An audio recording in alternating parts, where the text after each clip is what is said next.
This is one of these episodes where I'm going to have to give credit where credit is due. And I'm also going to have to give just a tad bit criticism because the stuff that I seen on the Saturday night edition of AEW Dynamite, it was some good.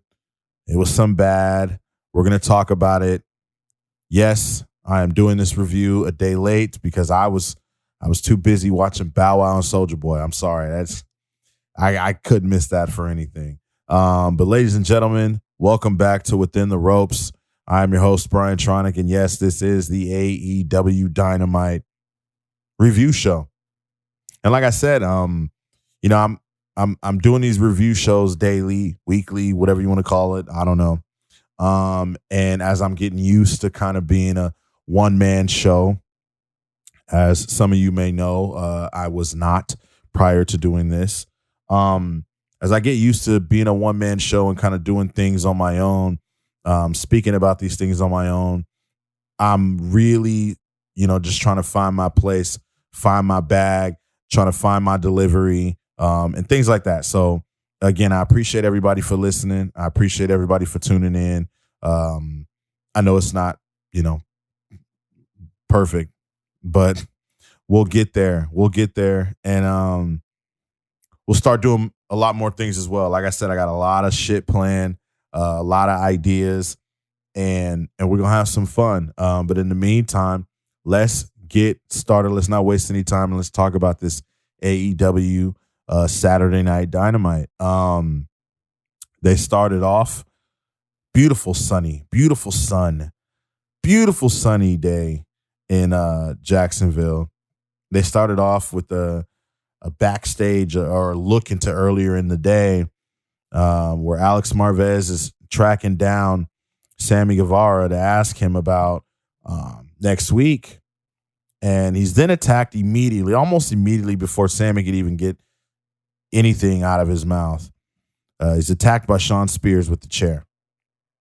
And then I found out that Sammy Guevara was going to be facing MJF next week in the main event, which makes a lot of sense.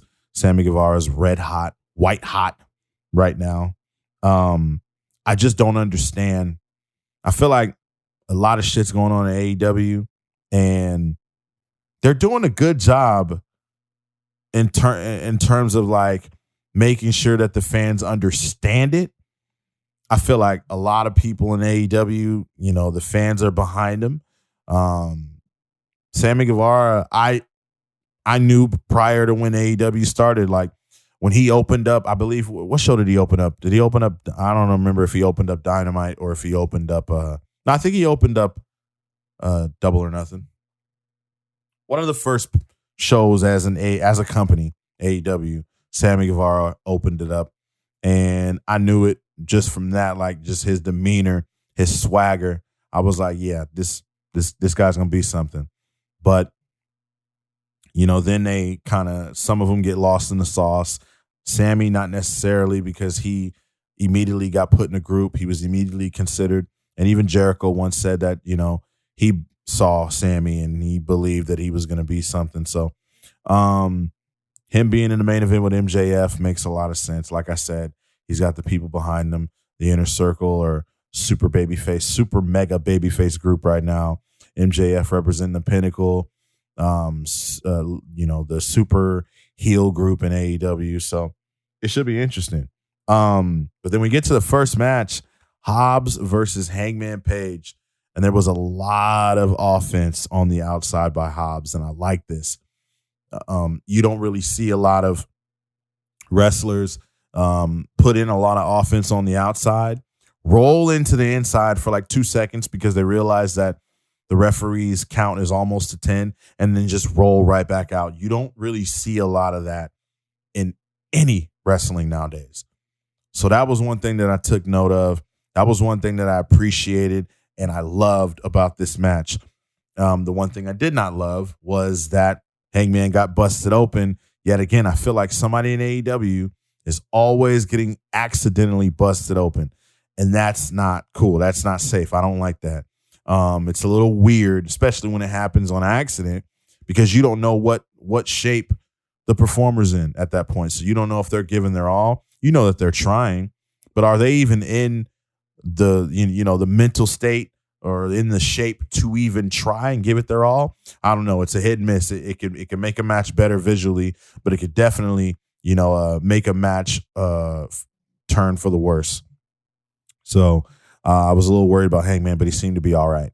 And that happened with him diving straight into a post, or Hobbs throwing him into the post. And I think his head caught the post instead of his shoulder or something like that. So that was a little crazy. Hangman would pick up the victory, of course. One thing I didn't like was the outside interference. And as I go through the show, I'm going to talk about a lot of outside interference. I didn't like the outside interference. I feel like that happens too much. And I feel like we got to call it out. We got to speak on it. We got to say it. We don't like that a lot of WWE matches. And look, I'm not trying to make this an AEW versus WWE thing, but fuck it. I am. I'm going to make it an AEW versus WWE thing for a second, just because why fucking not, right? I can do whatever the fuck I want. I don't understand how we can call WWE and pull their card for when they do shit finishes and there's so much distractions. We're always talking about why is such and such looking at the ramp? Why are they distracted because this and this and that? Well, I don't like it when it happens in WWE, and I most certainly don't like it when it happens in AEW, especially when it happens all the time, over and over and over, multiple times in one show. You've got to get rid of that shit. Hangman picked up the victory, but with all the shenanigans with Team Taz and the FTW championship and all of that, and Brian Cage coming out, and it just didn't make sense to me. I didn't like it, but whatever. It is what it is. Hangman would pick up the victory though, and that was cool. Seems to be on a roll. Conan in the next segment would go face to face with Tully Blanchard. Conan was on the mic talking about Pride and Powerful, and just basically talking about the differences between how they grew up and how Tully and FTR grew up. He went on to get into a kind of, I kind of felt like it got really heated, like for real, when he was talking about, people of color and white people like Tully. And Tully, he stepped up to him in his face and he tried to grab the mic, and he was like, nah, I'm not done. You gonna finish listening to what I got to say, right? So that was pretty cool. Whether it was for real or not, I'd like to see segments get heat up or get heating up like that. And everybody involved is passionate about what they're doing. So that was cool. He calls out Pride and Powerful. It's so weird calling them Pride and Powerful now. Santana and Ortiz. He calls them out, but then looks up at the screen and finds out that Pride and Powerful have been attacked backstage. He turns around to find out that the two men that are behind him are, in fact, FTR and not Pride and Powerful, and they are just wearing masks. I kind of knew when they were standing in the ring, like, yo, that's not Santana and Ortiz, dog. That's FTR for sure. So nice try with the, at least trying to make it seem like it was them. But I knew all along. They went on to attack Conan, pile drived him, took him out, left him laying there in the middle of the ring. So, that was cool, I guess. It was interesting to see Conan, Conan, Vatos Locos. You know what I'm saying? The next match was Dante Martin versus Matt Sydal. I call him Evan Bourne. I took a picture with Evan Bourne at the Bash in Sacramento, California, back in the day. So shout out to Matt.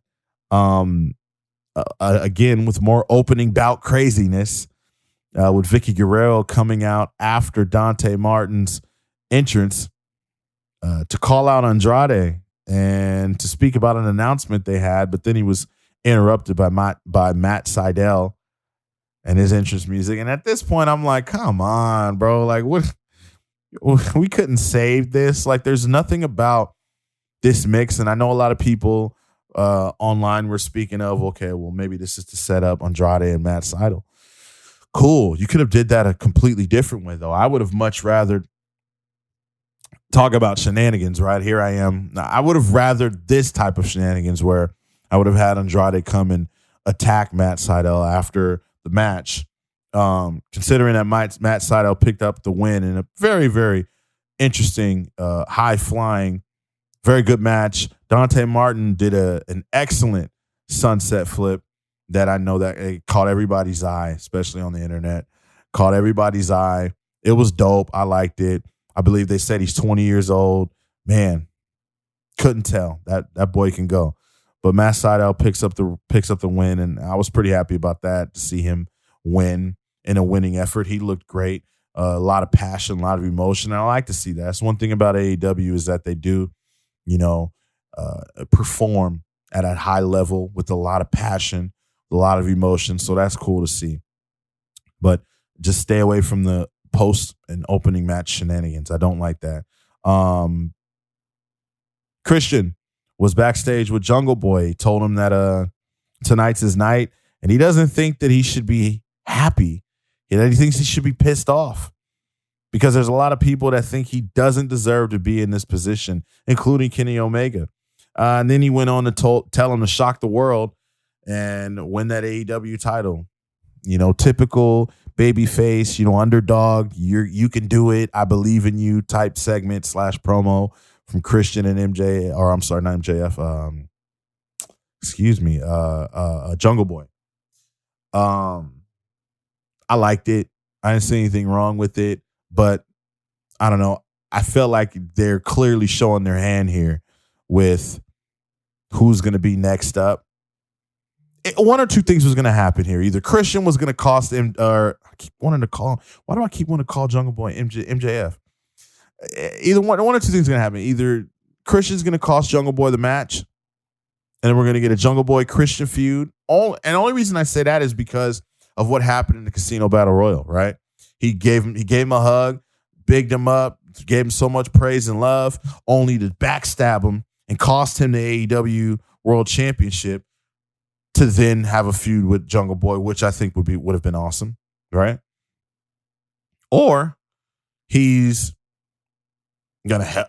I guess not one or two things. He could have helped him win the championship as well, right? And then backstabbed him or something. I don't know. And the other thing I was gonna say was Christian would just come out and fucking help Jungle Boy, because in the end, Jungle Boy probably would be outnumbered. Maybe Luchasaurus and Marko Stunt would be attacked or laid out, and you got the Young Bucks and the Good Brothers out there. So obviously Christian has become an ally for Jungle Boy. So I figured that would be who's next up in line for a championship opportunity. So I felt like they were kind of showing their hand of what was going to happen next. And as I get to the main event, you'll see what I'm talking about. MJF had a promo backstage talking about what he did to Dean Malenko, calling him old, and talking about his Parkinson's and things like that. Then the interview gets interrupted by the Inner Circle attacking them, and that spreads from the back all the way to the ring.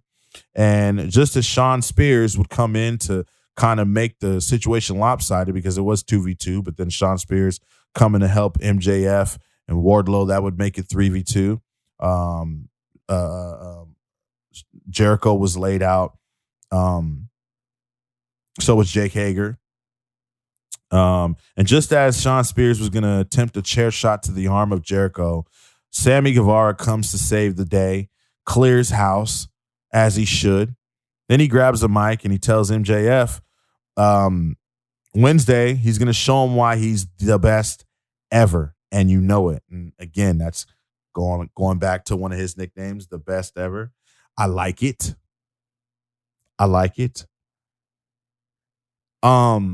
This sets up something really special for Sammy. Sammy's going to look like a star after it's all said and done, win, lose, or draw, next week in the main event on Dynamite. But what does this do for MJF? MJF's kind of been on the decline ever since his feud with Cody. And I knew this would happen. Cody is sort of the Triple H of AEW, I guess, because Triple H when in his time coming up, he was the barrier, right? He was the guy that you feed in order to, put someone away, bury them in their career, do something, And I felt like he was on a roll. I felt like he should have been the guy to become champion. And sort of lead this company. At one point, everybody had said that he was the best heel in wrestling. And it seemed like that at first. It seemed like that, but now he's just a Miz 2.0 in a sense, all right?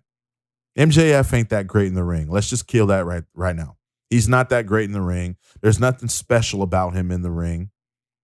And to be honest, that ring that I almost want to call it the Battle Bowl ring, right? Slamboree, WCW. I honestly should have went back to that. I don't know why they didn't. But what is it? The Dynamite Diamond Ring. Get that shit off your finger, bro. No one gives a fuck about that.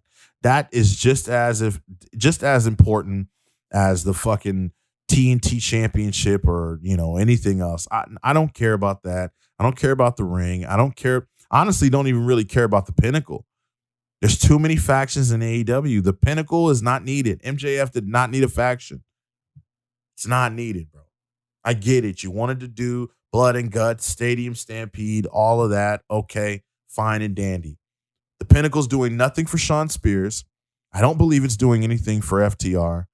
And it's doing absolutely nothing for MJF. If MJF loses next week, it's going to be okay, whatever. And if MJF wins, it's going to be okay, whatever. It looks as though that this is eventually going to turn back into a MJF versus Jericho one-on-one type deal. And again, who wants to see that? No one cares. Not me. I mean, some of you listening might care, and that's fine. But I don't care. I don't like it. It doesn't interest me. It's kind of over it at this point. But good for Sammy. It was dope. It was cool. It is what it is. We get a promo with Miro talking about his match with Brian Pillman Jr.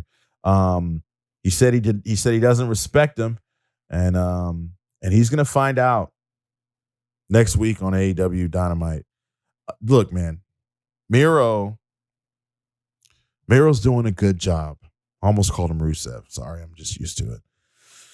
Miro's doing a really good job of channeling in and entering a space where it's like, all right, in order to be the best, I have to think like I'm the best. I have to outwork everybody. And outworking someone to me doesn't necessarily mean in ring. A lot of it is a mental game, right? You've got to be the best when you cut that promo. You've got to be the best when you make your entrance. You've got to be the best in that squared circle. You've got to be the best in every aspect of your career, no matter what you do, whether it be in the ring, out the ring, social media. To me, that's to me. And one of the things that make Roman great is his presence, not even just in the ring. He's elevated his presence in the ring, but his presence outside the ring, his demeanor, what he does on social media, like how he does it, how he knows he's the shit. He knows he's the fucking man, right? He just knows it. He talks it, he walks it every single day. And Miro, as of late, has been doing that. He's been proven. He's undefeated, right? The undefeated TNT champion. He's proven that he's that guy, that he's and you know what? I would much rather something like this than the corny, yeah, WWE didn't appreciate me and blah, blah, blah, blah. Look, man, go out there and show WWE why they made a mistake by letting you go. Show WWE why they should have given you the opportunity to do this, right? Go out there and show them. Don't talk it. Quit talking shit. Quit chopping your gums. Because look, if you're not showing me, I can really give two fucks about what you're doing. I don't care. And that's me. That's just me. That's my opinion. But I loved everything about Miro sitting in the chair, holding the cross, clenching it in his hands, just squeezing it, holding on to it with the TNT title hanging from the back of the chair. I liked it. I loved every bit of it. Brian Pillman Jr. It's your chance, baby boy. This is it.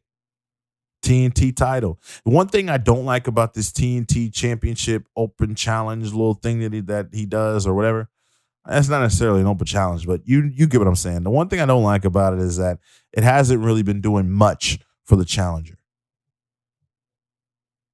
Not much. Hasn't really been doing much for the challenger.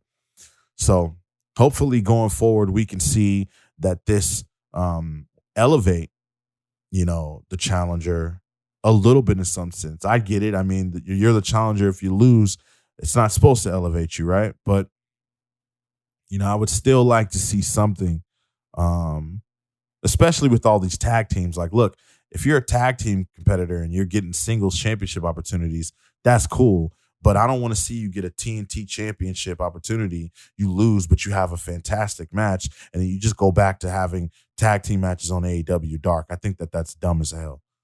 That's dumb as hell to me. We got to start calling this shit out, man. A lot of people are so, worried and washed with what's going on in WWE and don't really want to zero in on the shit. I remember before, the excuse was, well, AEW, they don't really have a track record, or they've let them fuck up a little bit before we start criticizing. It's damn time. It's time. All right. Next match was Ethan Page against Bear Bronson of Bear Country. This match was cool, wasn't bad. Another distraction, it is what it is. Too many factions. Like I said, everybody's got a tag team partner. Everybody's got an ally. Everybody's got somebody right there. And, it's a good thing and a bad thing. After the match, of course, Ethan Page would pick up the victory by hitting Bronson with the Ego's Edge for the 1-2-3. Ethan Page grabbed a mic. Fans chanted "what" throughout the entire promo. I loved every bit of it because, hey, fans are going to be fans. It don't matter what promotion it is.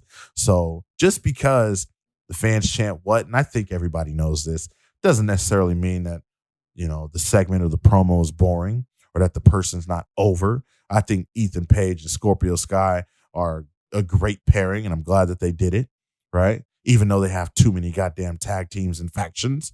I mean, Scorpio Sky went from one group to a tag team. So, hey, in my opinion, I think Scorpio could have survived on his own as a singles. We all know that. But, hey, I'm not going to get into it.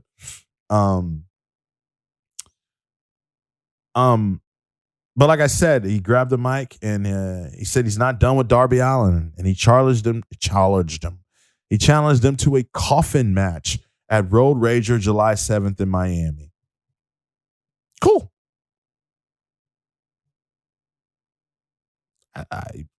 That's cool. I guess. Not really looking forward to a coffin match in Miami. You know why?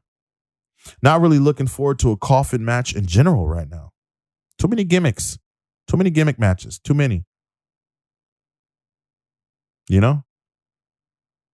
But hey, we'll see how. Maybe watching it'll change my mind, as a lot of things in AEW does. A lot of things in AEW changed my mind. I watching Double or Nothing. I'm not gonna lie to you. Watching Double or Nothing put me in. I was like, holy shit, they got this shit. The energy that the fans bring. Which brings me to another question here. It's a little side note. Why aren't fans? You know what? Wait, I'll wait till after WWE get fans back. Never mind. I'll wait till after they get fans back. I haven't done this in a while, so I'm going to take a quick short break. I'm going to bless you with the greatest theme music in the world. Let's take a quick break.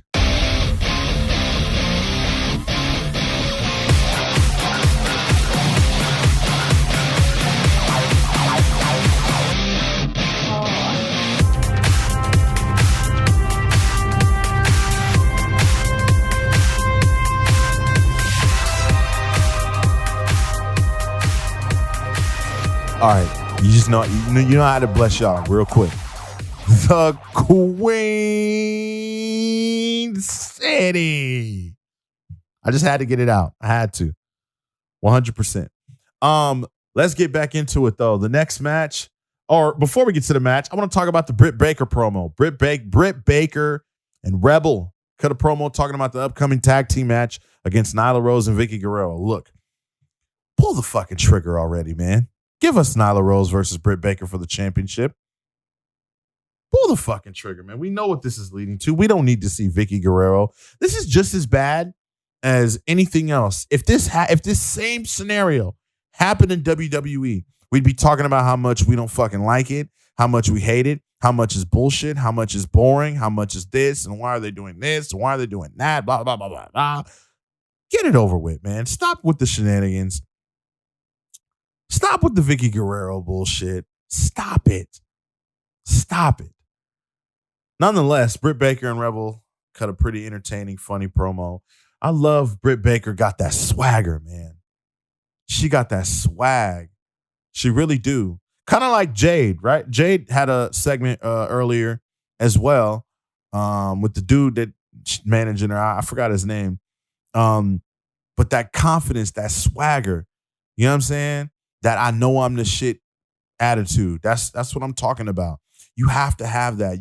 If you don't have that, you ain't gonna survive no matter what company you at.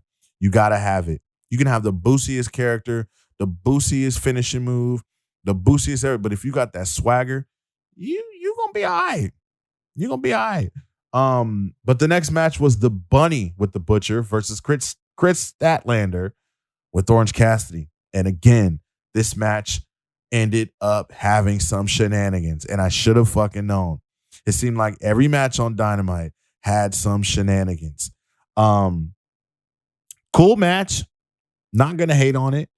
Great women's division match. Kris Statlander is insane. I love her, right?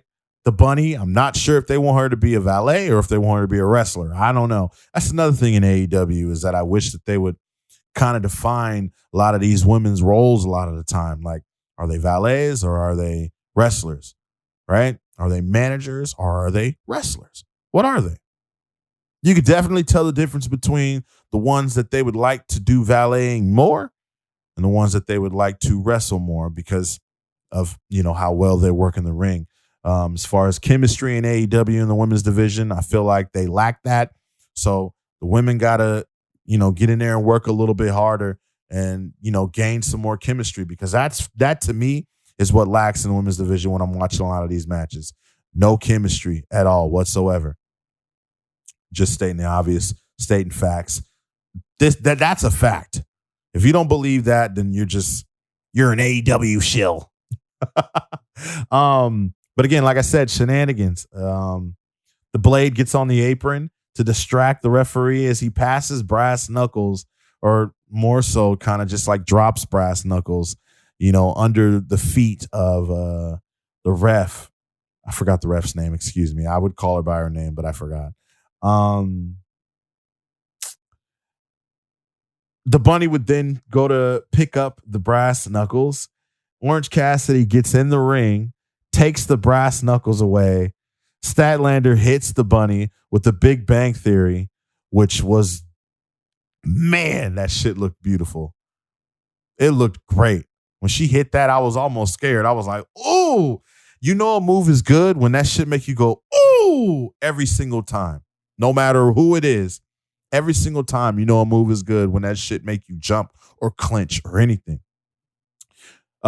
Big Bang Theory pins her for the 1-2-3. After the match, the Blade attacks Orange Cassidy, and Angelico and Jack Evans come out and start attacking Orange Cassidy as well. Again, with the post-match shenanigans. We don't need this. It wasn't necessary. Why? Because it took away from Kris Statlander's win, in my opinion. It took away from her victory.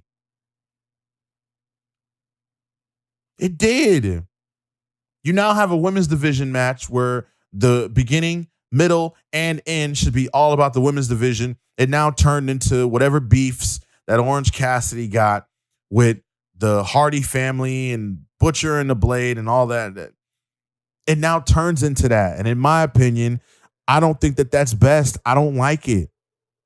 It takes all the momentum, all the attention, all the, especially in front of a live crowd. People should be cheering for Kris, saying, damn, that was a good match. But now we're talking more about, oh my God, they've attacked Orange Cassidy, our baby face, our baby boy. They've attacked Orange Cassidy. I don't like that, man. But it is what it is. We get a promo with QT Marshall saying he's tired of Cody. And at Road Rager, after Road Rager, he'll be moving on. So we'll see what happens with that. I don't know. I'm gonna need Cody to come to work, man. I don't know who worse, Cody or Brock Lesnar. The less I see Cody on Dynamite, the more I start to not give a fuck. I'm gonna keep it all the way 100 with y'all. I really don't care about what goes on with Cody Rhodes because he don't work often. And I get it. He gets a pass right now because he got a new baby girl.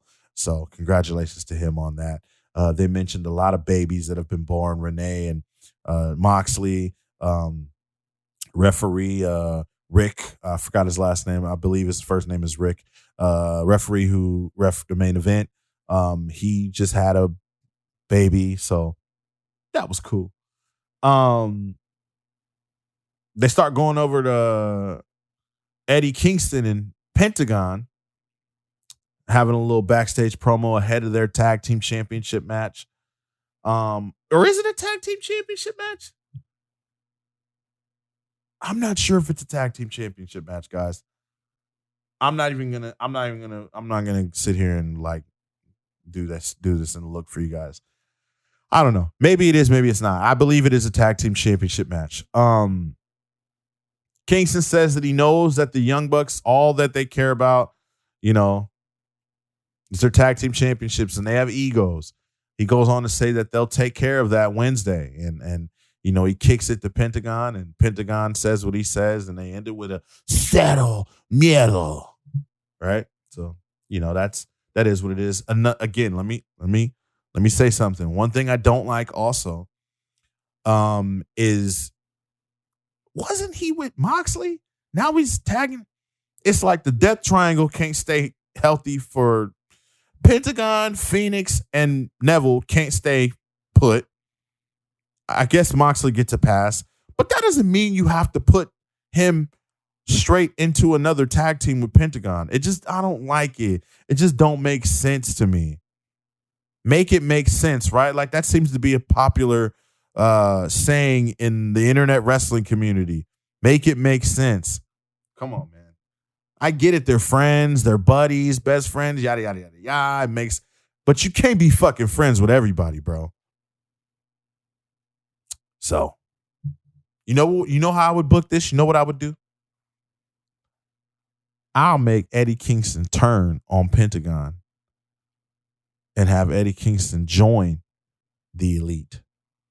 Because Eddie Kingston, he would fit right in with them.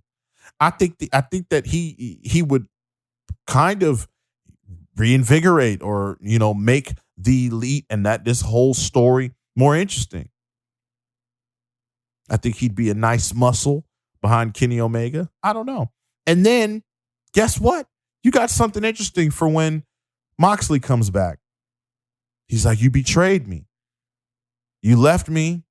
You joined up with the Elite. Come on, man. Talk to me. Listen to me. Holla at me. Let me holla at you. Excuse me. Come on. That's perfect. We get to the main event. Jungle Boy, accompanied by Marko, Stunt, and Luchasaurus, versus Kenny Omega, accompanied by the Good Brothers and Don Callis, with all the gold.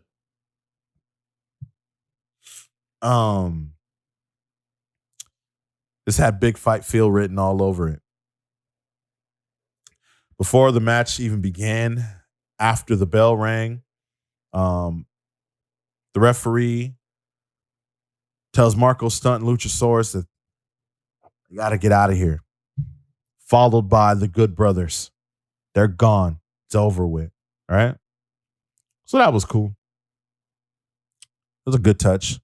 I think that maybe you don't have to have all of them come out from the start.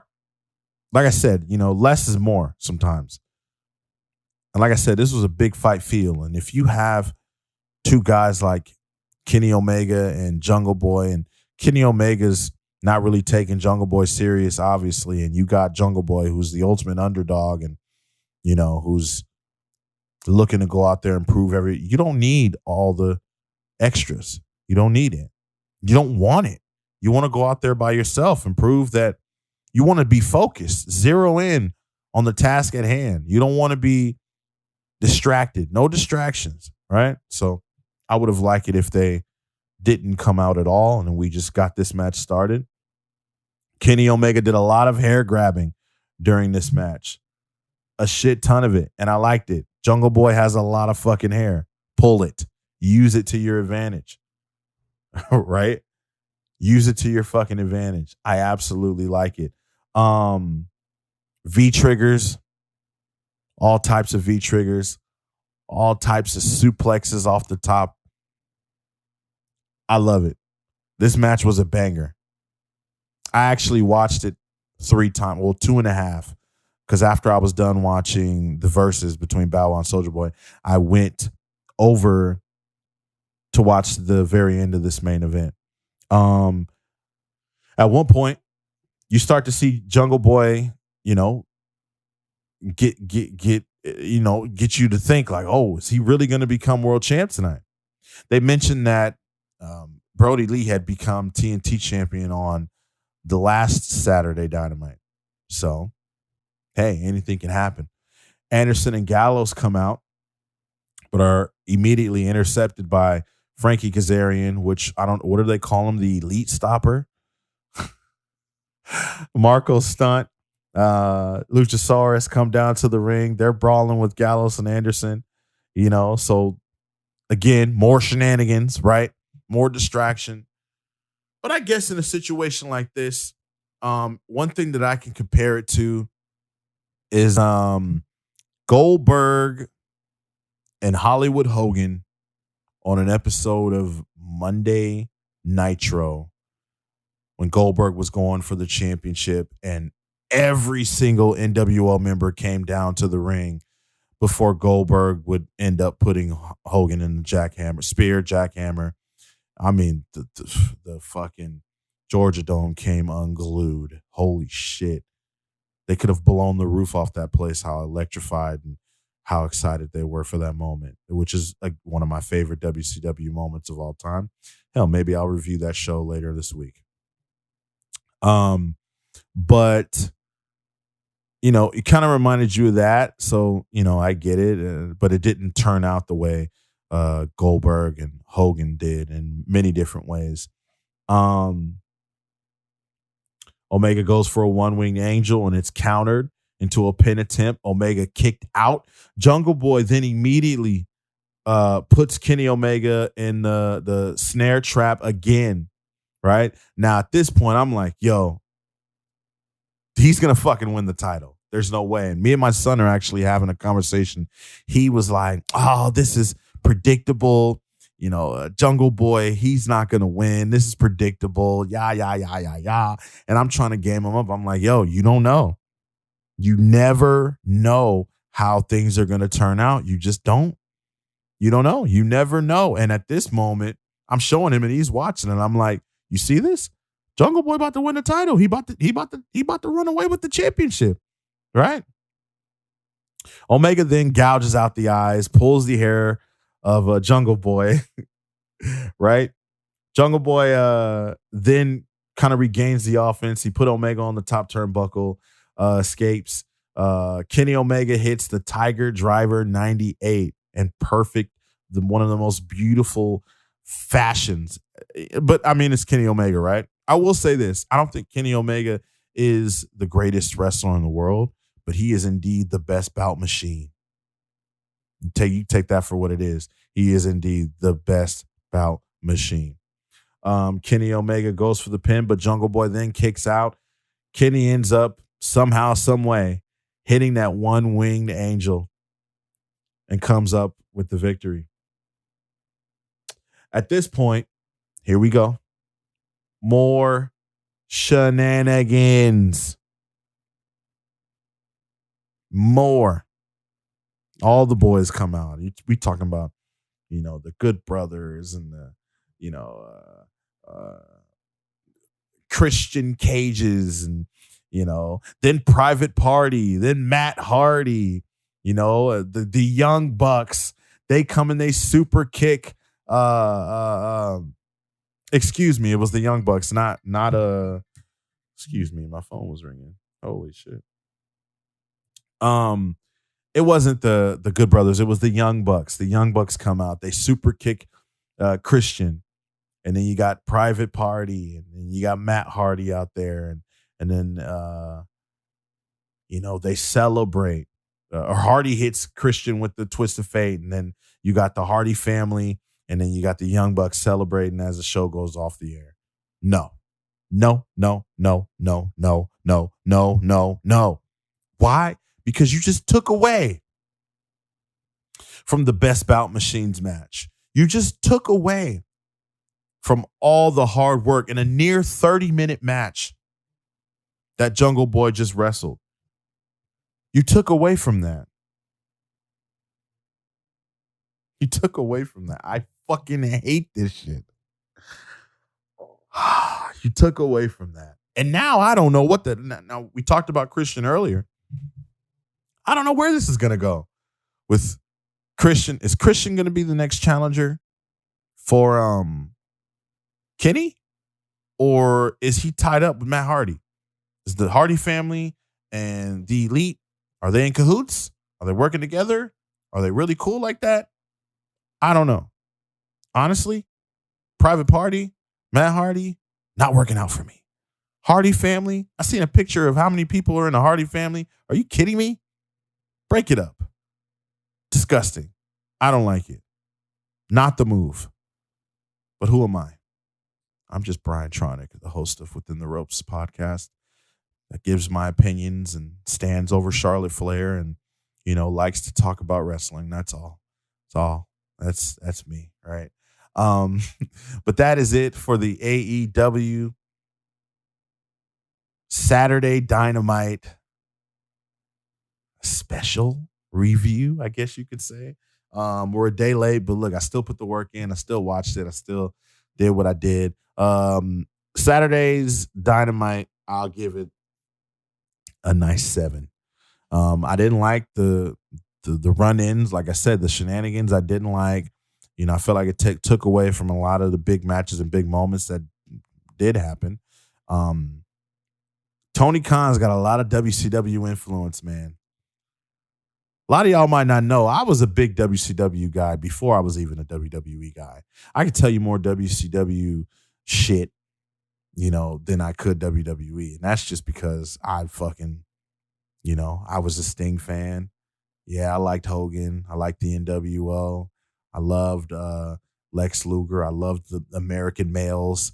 I loved, Rey Mysterio, Dean Malenko, Chris Jericho, Juventud Guerrera, La Parka. I loved the moment when the Four Horsemen. I loved when Arn Anderson and Dustin Rhodes had a tag team match against, I believe it was Bunkhouse Bunk, and I forgot who his partner was. I want to say Terry Funk, but no, it wasn't. It wasn't Terry Funk. It was Bunkhouse Bunk and somebody else. And Arn Anderson got the hot tag. He got tagged in and he's going crazy. And then he grabs Dustin Rhodes and bam, lays him out with the DDT. Amazing. I'll never forget that. I'll never forget when Mongo became a member of the Horsemen, when him and Kevin Green went up against Flair and Arn Anderson. And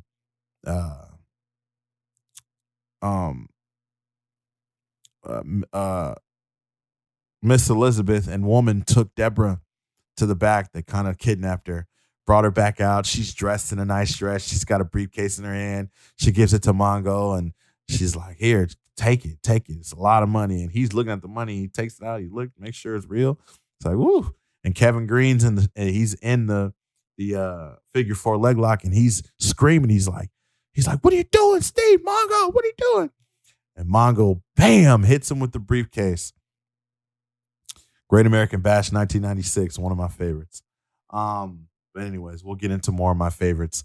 Maybe I'll make that an ending segment, is where I'll talk about some of my favorite moments in wrestling, whether it be from WCW, WWE, ECW, or whatever the case is. Maybe I'll do that as an ending segment. So that's what y'all got. The very first installment of Tron's favorites. You guys got two. You guys got when Arn Anderson turned on Dustin, and you got when Mongo became a member of the Four Horsemen and turned on Kevin Green and the Macho Man. He turned on Macho Man as well. So that was cool. Again, this is the longest review that I've done. I want to say thank you to everybody who tuned in and listened. I appreciate each and every one of y'all. Make sure y'all follow me on socials at Within the Ropes, and also at Brian Tronic. Please, I appreciate it. And if you're listening on Spotify or Apple Music or whatever, make sure you leave a review. Leave a review. Let's see give me some feedback. Let me know what you like. Let me know what you don't like. Again, if it's too early to judge, that's okay. Just keep in mind, whenever you get a moment, whenever you feel like it's an episode that's trash or it's an episode that's good, or you can just tweet me. You can do that, or go on SoundCloud. If you're listening on SoundCloud, leave a comment. I'm out of here. I will be back for a Monday Night Raw review tomorrow, so stay tuned for that.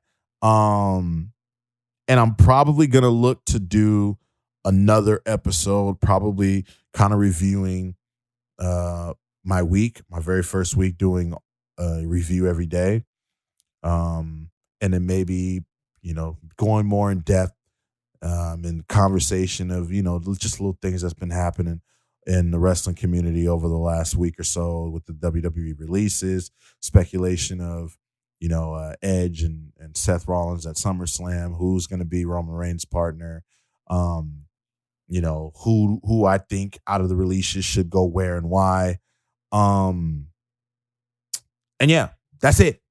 I appreciate y'all. I love y'all. The Queen City, remember that, the Queen City, everything.